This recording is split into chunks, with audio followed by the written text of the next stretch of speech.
आर्यन।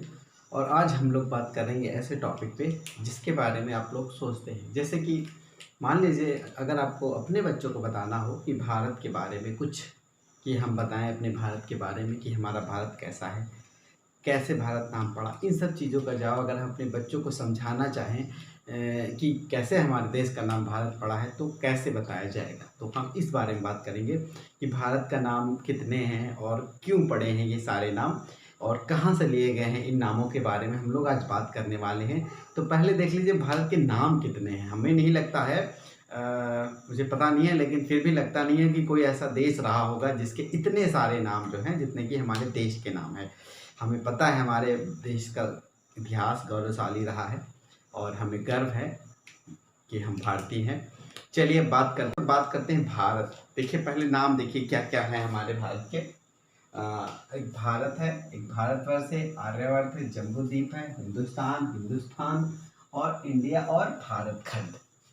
तो कुल मिला के इतने नाम हो जाते हैं, ठीक है। तो हर नाम की एक कहानी अलग है। कुछ की मैं बताऊंगा और कुछ की आगे बताऊंगा। चलिए बात कर लेते हैं भारत की। जैसा कि हम लोग जानते हैं भारत एक राजा हुए हैं जिनके नाम पे पड़ा है। तो भरत की कहानी बता देता हूँ, भरत पैदा कैसे हुए। इनकी एक कहानी है, ये कहानी मुख्यतः ली गई है कालिदास का एक महाकाव्य है अभिज्ञान शकुंतलम, उससे प्रेरित है ये कहानी, उसी पे आधारित है। तो ये कहानी कुछ ऐसी है कि एक राजा थे, राजा दुष्यंत, और एक थी शकुंतला। देखिए मैं बताता हूँ प्रैक्टिकली क्या क्या है, ठीक है। दुष्यंत है और शकुंतला, ठीक है। तो इनके पुत्र थे, इन दोनों के पुत्र थे भरत, ठीक है। तो दुष्यंत और शकुंतला के पुत्र थे भरत। और दुष्यंत और शकुंतला की लव स्टोरी जो है बहुत ही फेमस है। इस पे काफ़ी मूवीज़ भी बनी, उसी को बेस बना के। तो देखिए हुआ क्या, देखिए हुआ ये कि शकुंतला कौन है, अब इनके बारे में जान लीजिए। शकुंतला है विश्वामित्र, जो महर्षि है विश्वामित्र, और मेनका, अप्सरा मेनका की पुत्री, ये है पुत्री इनकी, ठीक है। तो शकुंतला जो है विश्वामित्र और मेनका की अप्सरा जो थी। कहते हैं कि विश्वामित्र जी एक इतने महान तपोबली थे कि वो एक स्वर्ग का निर्माण करने वाले, इतने क्रोधित हो गए कि वो एक स्वर्ग का निर्माण करने लगे। तो इंद्र जी का सिंहासन हिल गया। तो उन्होंने अप्सरा मेनका को भेजा, जिसने उनकी जो है तपस्या भंग कर दी, ठीक है। तो ये हो गए शकुंतला के माता पिता, ठीक है। अब देखिए आगे आगे क्या होता है। देखिए कर्ण और ऋषि थे, एक कर्ण और ऋषि का आश्रम है, ठीक है। कर्ण और ऋषि का आश्रम, ठीक है। तो जो है ये दुष्यंत हैं, ठीक है। ये आर्य ये थे, ये आर्यों के राजा थे, ठीक है। तो फिर हुआ क्या कि ये चंद्रवंशी थे। ज़्यादा डिटेल और नहीं बताना चाहूँगा इसका, ठीक है। तो हुआ ये कर्ण और ऋषि के आश्रम में मिले और इन दोनों में प्रेम हुआ और इन दोनों ने गंधर्व विवाह कर लिया। पुराने ज़माने में लव मैरिज को कह लीजिए, लव मैरिज या गंधर्व विवाह, जब दो लोग सहमत होते थे तो विवाह कर लेते थे, ठीक है। उस टाइप का जब इतिहास में बात आएगी तो विवाहों के बहुत टाइप के होते हैं, उसके बारे में बात की जाएगी। इस बार तो हुआ ये कि इन दोनों ने शादी कर ली। इनके पिताजी कहीं गए हुए थे, माताजी नहीं थी। तो हुआ ये, तो फिर जो है दुष्यंत जी शकुंतला को अपने साथ नहीं ले जा सके, क्योंकि वो अपनी उनके पिताजी की आज्ञा से शकुंतला को ले जाना चाहते थे। तो ठीक है, हुआ ये, तो फिर इन्होंने अपना विवाह किया और सारी परंपराएं की। उसके बाद जो है ये एक अंगूठी देके चले गए, बोले कि ये अंगूठी रखो, ये हमारे प्रेम की निशानी है, ठीक है। फिर ये चले गए और फिर काफ़ी दिन हो गए, अपने राजा थे, व्यस्त हो गए अपने शासन में, और ये इतना व्यस्त हो गए कि देर लग नहीं आए, कुछ बहुत 1 साल हो गया लगभग। अब मुझे एग्जैक्ट नहीं पता कितने दिन नहीं आए, लेकिन शकुंतला इतने प्रेम में मुग्ध थी कि वो खो गई उनमें। और खोई खोई सी रहती थी और बातें करती रहती थी सहेलियों से। तो एक दिन हुआ ये खोई हुई थी कर्ण ऋषि के आश्रम में, और वहाँ पे दुर्वासा ऋषि आ गए। दुर्वासा के बारे में जान लीजिए, बहुत क्रोधी थे।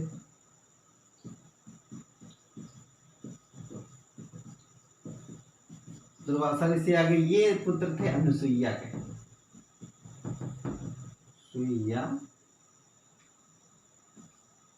अनुसुईया आत्री के, ठीक है। दुर्वासा ऋषि किसके पुत्र थे? अनुसुईया और आत्री के, ठीक है। तो ये आए और वो जो शकुंतला थी वो खोई खोई थी, और तो फिर उन्होंने उनका आदर और संस्कार नहीं किया। तो फिर क्या हुआ, दुर्वासा ऋषि बहुत क्रोधित थे ही, इनके क्रोध के बारे में ये बहुत फेमस थे, गुस्सा होके ये श्राप दे दिया करते थे। तो उन्होंने कहा तू जिसके मन ख्यालों में खोई है तू जा, वो तुझे भूल जाएगा। इतना गुस्सा हो गए कि देखिए हम आए इतनी दूर से और इन्होंने मेरा स्वागत और सत्कार नहीं किया। तो फिर ये गए भूल दुष्यंत जी। तो फिर जब उनके पिताजी आए तो उनके पिताजी जो है उसको विदा करके भेज दिया शकुंतला को दुष्यंत के पास। लेकिन दुष्यंत जी तो भूल गए क्योंकि दुर्वासा ऋषि का श्राप असर कर गया। अब उन्हें याद नहीं, याद दिलाने की कोशिश की तो फिर भूल गए। तो फिर में निकाल शकुंतला ने सोचा कि मुद्रा दिखाई जाए, लेकिन वो मुद्रा उनकी खो गई। खो के तालाब में नदी किनारे नहा रही थी, उसमें गिर गई, ठीक है। तो फिर ये वापस चली आई तो इनको एक पुत्र हुआ जिसका नाम, ठीक है, भरत था। भरत इसलिए पड़ा क्योंकि भरत रखा इन्होंने, और ये इतने मतलब तेजस्वी और प्रतापी थे कि बचपन से ही शेरों के बच्चे से खेल रहे थे। जैसे शेर अपने बच्चों को पास खेल रहा था और ये जाके उसके बच्चे के साथ खेल रहे थे। तो यह ठीक है। तो अब ये हुआ कि क्या हुआ, वो जो मुद्रा गिरी थी उसको मछली ने खा लिया। वो मछली गई राजा के वहाँ पकड़ी गई, और फिर जब उसको फाड़ा गया तो उसमें मुद्रा निकली। राजा ने देखा तो शेर ने, तब जाकर उनको मुद्रा मिली और वो जाके ले गए। तो ये भरत की कहानी थी। वो भरत इतने प्रतापी राजा हुए कि बाद में हमारे देश का नाम इनके नाम पे भारत कर दिया गया, ठीक। तो ये एक कहानी थी, ठीक है। अब चलते हैं आर्यवर्त। आर्यवर्त की कहानी देख लीजिए। देखिए आर्य जो आए हैं, इतिहास में हम लोगों ने पढ़ा हुआ है कि जब हमारे देश में कुछ लोग थे पहले से मूल निवासी, कुछ आर्य बाहर से आए। कहते हैं मध्य एशिया से, एग्जैक्ट नहीं पता है, अलग अलग थ्योरी है सबकी। मध्य एशिया से आए, तो जब से ये आने लगे यहाँ ढेर से रहने लगे तो उनको आर्यवर्त कहने लगे कि आर्य लोग अपना सिस्टम बना के यहाँ रहने लगे। तो तब से भारत का नाम आर्य। जम्बूद्वीप, हम लोग जब कथा सुनते हैं या फिर शादियों में मंत्र पढ़ते हैं तो उसमें एक आता है वर्ड जम्बूद्वीप भारत खंडे। तो मैं रिसर्च कर रहा था, सर्च कर रहा था गूगल पे। तो जम्बूद्वीप एग्जैक्टली जो उसमें बताया गया है, इतने सारी चीज़ें मैंने सर्च कर दी, मैं खुद ही कन्फ्यूज हो गया। लेकिन जो कंक्लूजन मुझे समझ में आया मैं वो बता देता हूँ। जम्बूद्वीप इसलिए कहते हैं क्योंकि जम्बू जो है एक फल होता था, कहते हैं जिसके पेड़ था, उसके फल बहुत बड़े, यहाँ तक कि हाथी के आकार के जो है फल होते थे। अब बहुत पहले की बात है, हो भी सकता है, ठीक है। ये एक थ्योरी है। एक थ्योरी ये भी है कि जम्बूद्वीप यूरेशिया को कहा जाता था, एशिया और यूरोप को। भारत जो है उसके बिल्कुल मध्य में था। तो जम्बूद्वीप जो होता है एशिया को, यूरेशिया को कहा जाता था, और भारत खंडे मतलब उसका एक हिस्सा जो है भारत था। ये एक थ्योरी है, ठीक है। तो थ्योरी की बात हो गई। अब देखिए, अब बात कर लेते हैं हिंदुस्तान की, बात कर लेते हैं, ठीक है। जो हमारी नदी थी, हमारी कह, देखिए ये मैप बनाया है, उल्टा सीधा बनाया है चित्र पे मजे, मैं बात जो करा उसको सुनिए।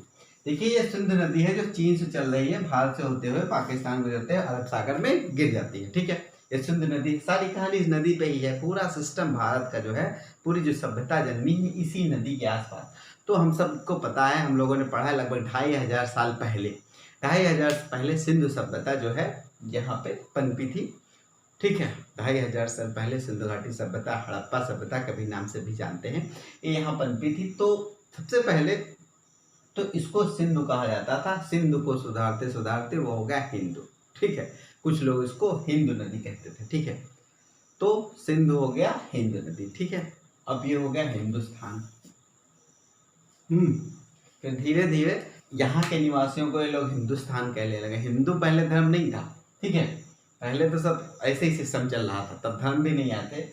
तो ये सिंधु नदी जो है इधर कहने लगा, इसको सुधार करते करते हिंदू हो गया, और इधर के निवासी को हिंदुस्तान कहने लगे। तो यहाँ के जो निवासी थे हिंदुस्तान हिंदुस्तान हो गया। अब इंडिया की बात कर लेते हैं। इंडिया के बारे में मैंने सर्च किया थोड़ा सा, तो पहले ईरानी लोग आए, ठीक है, ईरानी लोग आए और ईरानी लोगों ने इसका जो है नाम, इसको इंडस वैली कहा गया। सिंधु नदी की जो घाटी है उसको इंडस वैली कहा गया और इंडस को सुधारते सुधारते इंडिया इंडिया इंडिया पड़ गया, ठीक है। तब इतना प्रचलित नहीं था इंडिया, ठीक है। इंडिया प्रचलित हुआ जब अंग्रेज आए। अंग्रेजों को क्या है, भारत कहने में, हिंदुस्तान कहने में और हिंदुस्तान, भारतवर्ष, ये सब कहने में बहुत दिक्कत होती थी। तो फिर उनको ऐसा वर्ड चाहिए था जो उन्हें आसानी से प्रोनाउंसिएशन कर सके, तो उन्होंने कहना शुरू कर दिया इंडिया, ठीक है, इंडिया इंडिया। फिर वो हो गया परमानेंट इंडिया। फिर हम लोग, तो वो लोग 200 साल हम पे राज किए, हम लोगों को भी इंडिया अब आसान लगने लगा, ठीक है। तो यहाँ से पूरा हो गया इंडिया। तो इसकी जो है सिंधु नदी की जो है बहुत ही इंपॉर्टेंट है, क्योंकि भारत का नाम इसी पर डिसाइड हो गया कि इंडस नदी के बारे में, ठीक है। इंडस नदी कह लीजिए, इंडस वैली कह लीजिए, ठीक है। अब उसी के आधार पर जब ये इंडिया हो गया तो उसके नीचे वाला जो महासागर हो गया इंडियन ओशियन कहा जाता है। एक ऐसा महासागर है जो हमारे देश के नाम पे पड़ा हुआ है। ऐसा कहीं भी नहीं है कि किसी के देश के नाम पे एक महासागर का नाम रखा गया हो, ठीक है। अब बात कर लेते हैं संविधान में क्या है। संविधान में देखिए भारत है, इंडिया के बारे में है, ठीक है, भारतवर्ष का भी यूज किया गया है, ठीक है। तो कहा गया है इंडिया दैट इज भारत, और कहा गया है भारतवर्ष का भी यूज किया गया है, ठीक है। तो ये हो गई हमारे भारत की कहानी। तो हम अपने बच्चों को आसानी से भारत के किस्से और कहानी बता सकते हैं।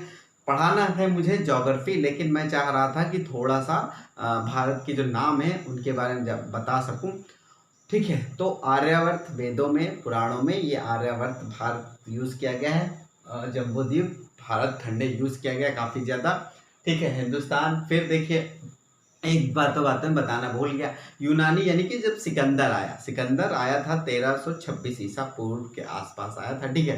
तो वहाँ हम लोग के जो भारत में थे वहाँ पे राज कर रहे थे वो चंद्रगुप्त मौर्य उस समय, ठीक है। वो तो आके चला गया, लेकिन उनका जो एक आया था दूत, उन्होंने रखा था भारत चंद्रगुप्त के दरबार में, मेगास्थनीज, उसने एक बुक लिखी थी इंडिका।